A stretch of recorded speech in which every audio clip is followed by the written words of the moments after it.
Cool. Welcome back, 99% Sure. Today we're talking about Spider-Man Homecoming.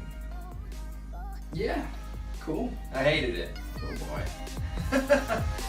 Cut. 99% sure. Get into the whip. All right, let's get into it. Take it. Do it. What do you think? So here's the scoop. I'm an Andrew Garfield fan. That's kind of rare, right? People either like Toby or the new kid. They pretty much hate Andrew. I liked Andrew the most, probably because I relate to him maybe the most out of all three. I didn't like the movie. In fact, I had a hard time watching it. The first time in the theater, I was like, I didn't like that. Second time trying to watch it at home, I had to turn it off.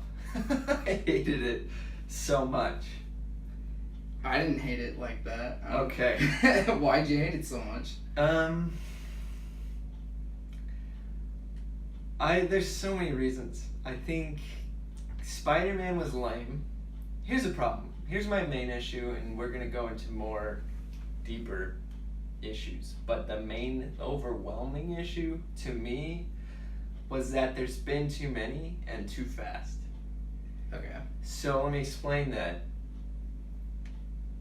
It's hard to be original when you've seen it, two origin stories so quickly, and you've seen Spider-Man, you've seen lots of different villains. So what I mean by that is you don't want the same movie. That's probably 90% of the reason why they didn't do another origin. Oh, for sure. Now, they had to do something else, which was like almost an origin, right? It's 6 months after he got his powers. Yeah. So he's still kind of developing them. Yeah, but they like tried so hard to do something different. So for example, they put him in scenes where he's never been before. So they took him out of New York multiple times. They got the ferry scene. Mm-hmm. They've got the Washington Monument scene. Mm-hmm. Which is like kind of cool. I like the idea of like, hey, what do we have not seen Spider-Man do? They got him running through a forest, right? Or across a golf. The issue I have is that he's not cool anymore. At all. He can't do anything. Let's make Spider-Man goofy, which he's goofy, but he's also incredibly cool. He's like everybody's favorite. It's like Batman, Spider-Man.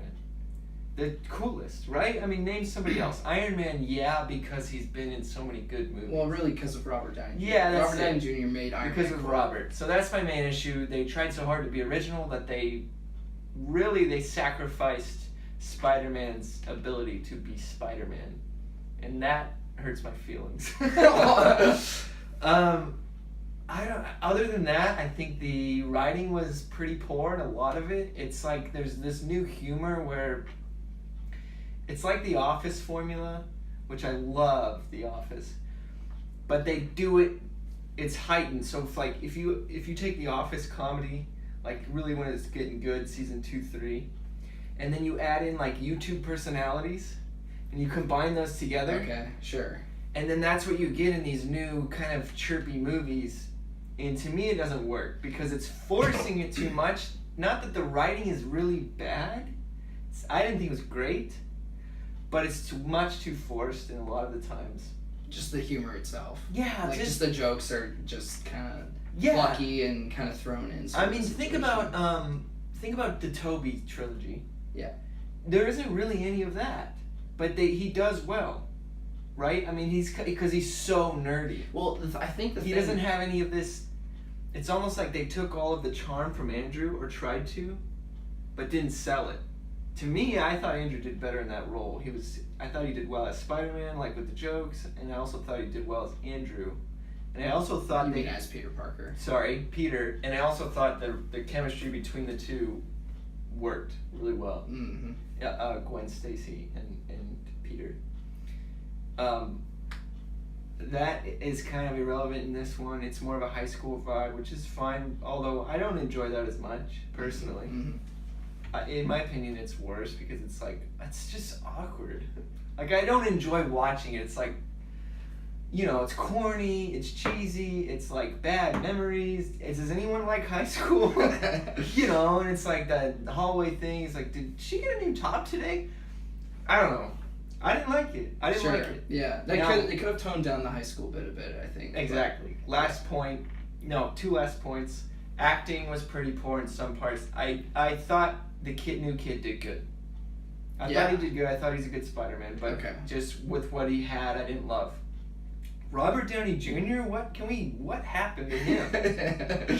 He was like so good when he was like in his comeback phase. No, here's the thing. Robert Downey Jr., I think, as far as in the Iron Man movies go, or rather in the MCU in general, I think he peaked, or rather his arc finished with Iron Man 3.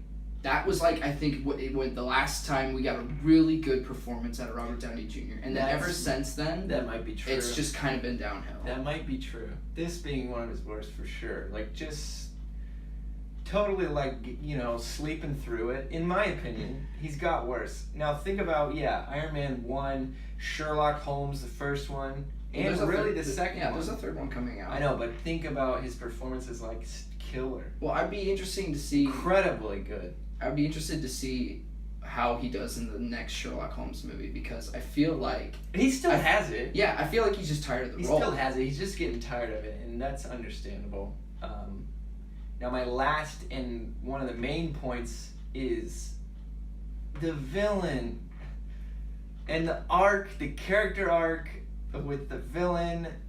Who plays him? Michael Keaton. Oh. I think it's a missed opportunity. I agree that it wasn't what it could have been, but I think it could have been better. And the twist with him being the dad is like, just punch me in the face. It's so bad. Okay? Nobody was fooled. Have you ever seen... Actually, that's not true. Lots of people were fooled. I was not, however. Okay, have you seen this series 24? The show with Jack Bauer? It goes on for like 30 seasons. It gets ridiculous and repetitive after a while. That's what it felt like. They throw in the corniest twists ever because they need more TV. It felt like that. It felt just terrible. It didn't work at all, in my opinion.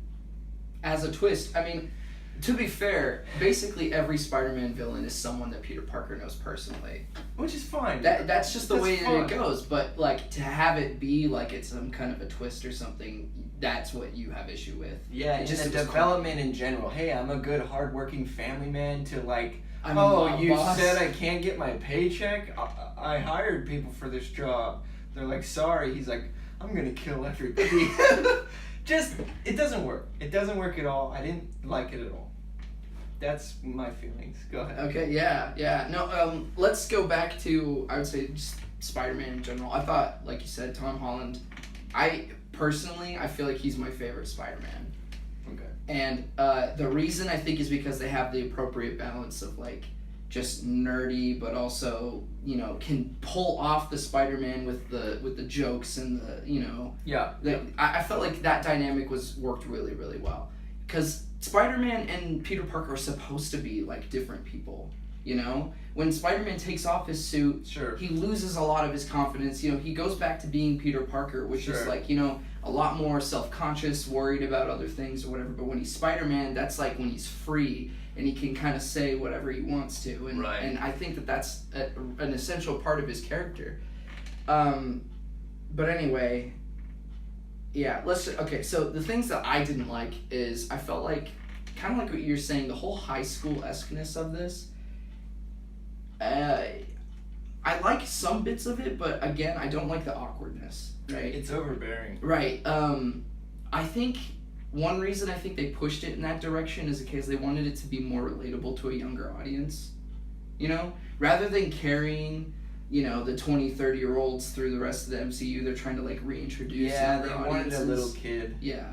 Versus all of the dynamic between all the other adults. Exactly. I don't personally care for that. I would like if he came in as maybe the same age and was better than all of them, because he is.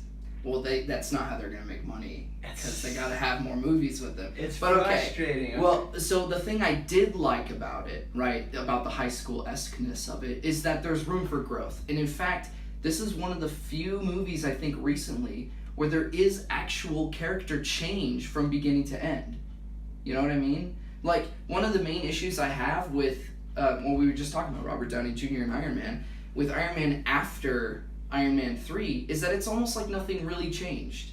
You know, like Iron Man 3 was supposed to be this huge change. He gets his, the arc removed from it, and it's like that's almost kind of the end of him being like a superhero, because he wants to settle down and like, be there for Pepper Potts or whatever. The problem with that is they need more money, so they're gonna make more movies. Exactly. But they like ended it, but then it didn't end. Exactly. Yeah.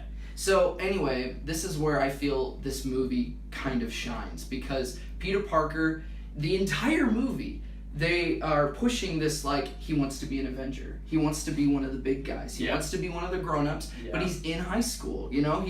He has a life in front of him that he hasn't lived, that he should live. Yeah. Or that's kind of what everyone's trying to push on him. Like, you need to live your life. You need to graduate high school. You need to think about going to college and stuff. You still have a life, even if you're a superhero. Right. And the whole movie he's pushing like, I don't care about any of this. Why do I need to go to high school? Why do I need to do any of this if I'm just going to be an Avenger? But then at the very end, he makes that decision and he changes all of that. He learns that, okay, you know what? There is stuff for me here. I can just spend time with my friends and, be with my aunt or whatever, and I don't have to focus on being an Avenger. Honestly, I thought that was refreshing, because it would have been so easy for them to be like, all right, he's an Avenger now, and off to Infinity Wars, and then like it's over, I understand your point, but it seems like you set the bar really low. So, for example, okay, I your get what you're point saying. is, this one has a character arc, so because of that, this one's good, but it's comparing it to the rest of the Marvel movies, which a lot of them don't.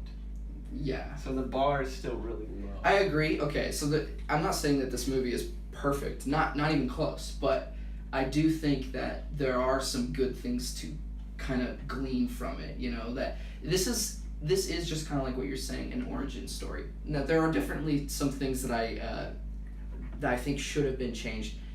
Going back to the villain, right? Mm-hmm. His motivations make no sense, just like you were saying. Mm-hmm. Family man to like crime boss. Just, I don't know. It seems a bit of a stretch. I feel like it could have worked if they had given us more of him. You know what I mean? Show us how he is the father of, what's her name?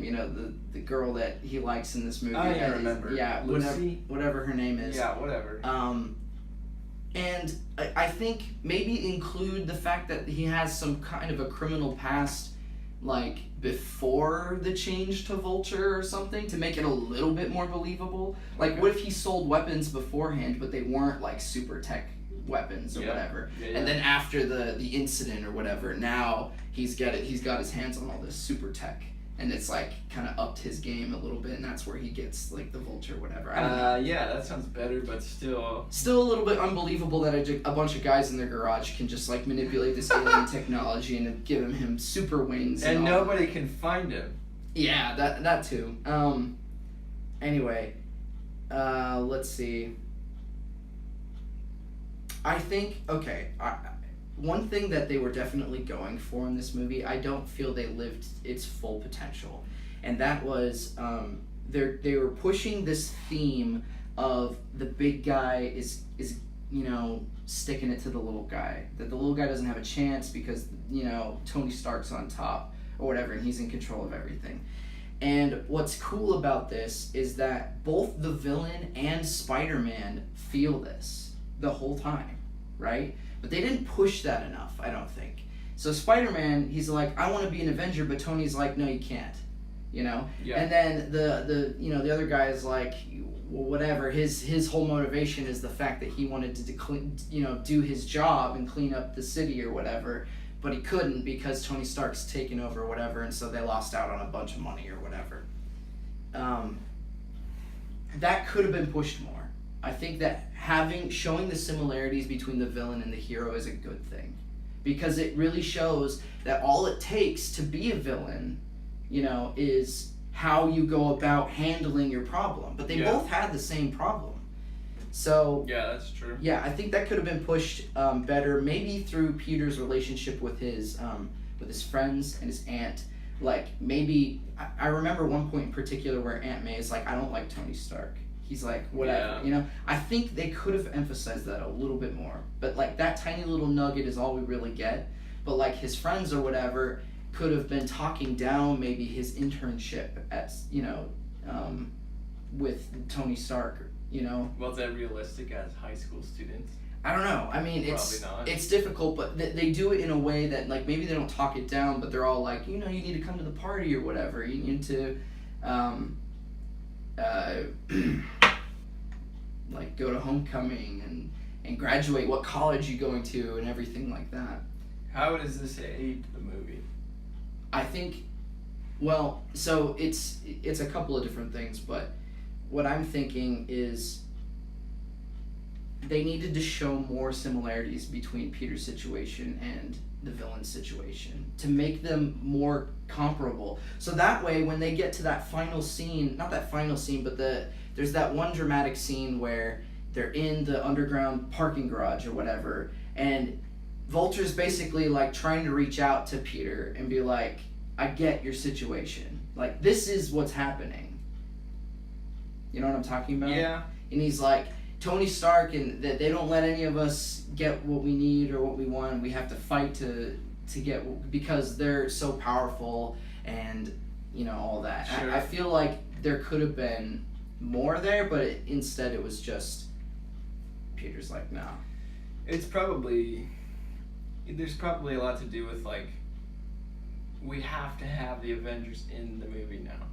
They all have to kind of be in everybody's movie. Yeah, that brings me to my next point. I think that Robert Downey Jr.'s part should have been way more minimalized. Like, I'm talking to the level of where Pepper Potts made a cameo. I think that's how much Tony Stark should have been involved.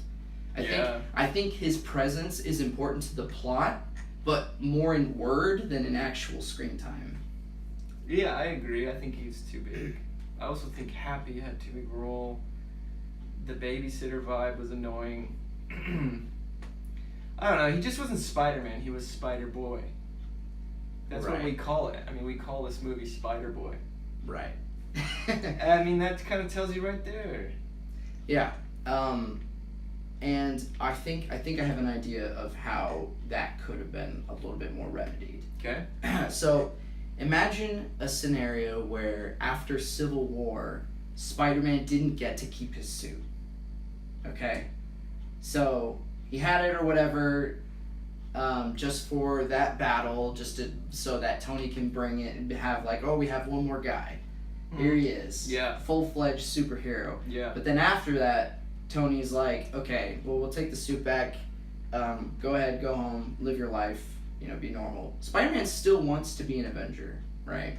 But at this point, it's more of like Parker has been cast aside, in a sense. Okay? So now the movie is not so much about, like, look at this cool suit and all of the goodies it can do so I can be an Avenger, right? He thinks I can be an Avenger because I have all this ability and everything, and the suit is so cool and everything. Instead of that, it's focusing more on Peter Parker developing his powers, on Spider-Man really like figuring out all he can do and showing how cool his power set is, right?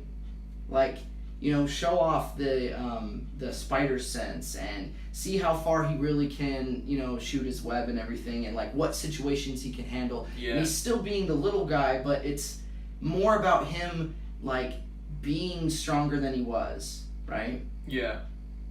That way, there's not that point where, you know, because the reason I don't like the suit so much in this sense is because it detracts from his original powers, right? I think it distracts from how strong he actually is, and rather shows the audience how needy he is in, like, I need the suit or whatever because it's so cool. I'm scared. Well, that was part of his character development. Right. But I'm scared to that point that they are dumbing him down to fit in. Right. Because he's kind of late to the game because of the whole Sony Marvel thing, but they've already established Iron Man as one of the most powerful, even though that's not true at all. He doesn't even have any powers. So they're bringing him in. He's a little kid. He's a baby. He needs a babysitter suit. When you were saying all that, I couldn't help but think, like, imagine a different world where they did bring in Spider-Man, the same as they did at the same time.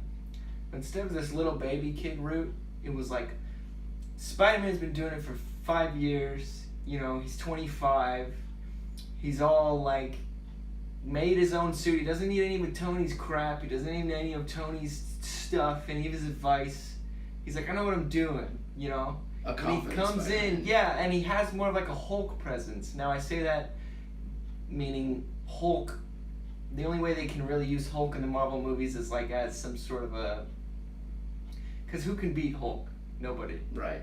So they use him like in the first one as like kind of a, I don't know the word, but you know what I mean. Like he just comes in and helps out. He comes in and he's like takes care of business. You know what I mean? He comes in and he makes it happen. But he's not in the whole movie, because if he was, there'd be no plot. You know, there'd be no villain. He just would kill everybody. Do you understand what I'm talking about? Yeah, I get it. What if he came in and was more of that role, like, I'm better than you guys, because I am better than you guys.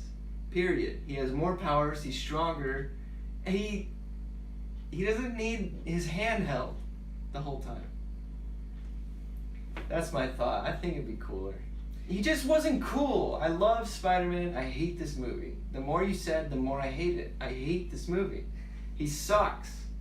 He seriously sucks in this movie. Right? Now, let me kick you another scenario with the Hulk thing again. Now, you're going to have to visualize it, because I can tell you're not really getting it. No, I'm getting it. I just disagree. If they brought Hulk in and they said, hey, listen, Hulk is too powerful, so we're going to have to dumb him down. Imagine how fans would react. Okay, this movie sucks because Hulk sucks. What if Hulk couldn't lift a car? What if Hulk could be punched by like an average whatever? You know what I'm talking about? It would be frustrating. But they didn't do that. The only reason I'm using Hulk as an example is because they didn't do that. I agree with how they use Hulk in the universe. Mm-hmm. Because he is so much more powerful in terms of strength and... Right. Like, he just comes in, he has this presence. He's Hulk. Don't mess with Hulk. Right. I wish it had a tiny portion of that with Spider-Man. Okay, I see. Don't mess with Spider-Man. They did it with Thor, but nobody cares about Thor. Right? Sure. But he's got the hammer, don't mess with Thor. But they have to make Spider-Man, hold my hand. Well, in a way, hold my hand. In the third Hulk, or not Hulk, Thor movie, they kind of do that with the dumbing down. Well, they break him down, right, which was good. Yeah. Because we don't care about him. Okay. You know what I'm talking about? Right. So they made him more human, but then they built him up again. Right. I really liked that. Okay. This, it just sucked. Period. Okay. I hate the movie. Okay, let's get into what we liked. Go ahead. Yeah. Well, I really like Tom Holland as Spider-Man. Okay. I think he did a great job. Okay. As much as I didn't like the suit in the plot, I really do like it. I like Friday or whatever the voice. I didn't hate it either. Yeah. I didn't hate it. Honestly, and then it's what I said at the beginning, the character development of Spider-Man. I think they have places to go with him. And the reason why I disagree with you on the whole Hulk thing, right, is because I want to see Spider-Man's growth. I want to see him go from being a nobody kid to being the hero that we know and love, to fighting all the villains, to overcoming challenges. I think that's important to see the whole thing. The reason the Hulk is so different is because he literally goes from zero to being the strongest, most uncontrollable force in an instant, right? And that's where the drama comes in. Sure. Like, how do you have a character that's so powerful? Well, you make him uncontrollable, right? Well, that's not really my point, but yeah, I get what you're saying. So I think that the way that they went is fine. I think that maybe there could have been different avenues for them to take. Like what I was suggesting is remove the suit out of it and have it be Parker more understanding how he can earn being an Avenger, but in the end he doesn't want it, right? That's what's so cool. It's like the whole movie he's trying to do everything he can to earn his way into being an Avenger, and when he finally does, he realizes it's not what he wants. And I like that. I think that's cool. I think that's the character development. Anyway. So. I don't know. Agree to disagree. Didn't love it. the character development thing, I understand. The problem with that is what I mentioned earlier. We've seen it before. We've had 2 versions of Spider-Man, multiple movies each, back to back. I mean, relatively quickly. We've seen it. So they were tasked with doing something different, and they did, while kind of being the same, but they did, and I hated it. I think they went different in the wrong way. What if they went different in the opposite side of the scale? Like you said, like he's already ready to go kind of I thing. use Hulk as an example because he's so cool. I think one of But he's not the Hulk, right? I think one of the risks with running that direction is you run into a Batman versus Superman scenario, where they have Batman as a you've already seen him go through or whatever. I liked that movie better than this movie. A lot better. Still a bad movie. But this was worse. I liked Justice League better than this movie.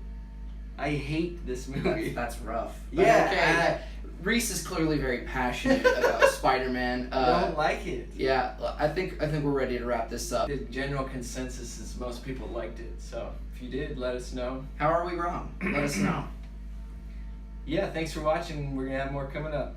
See ya. See ya.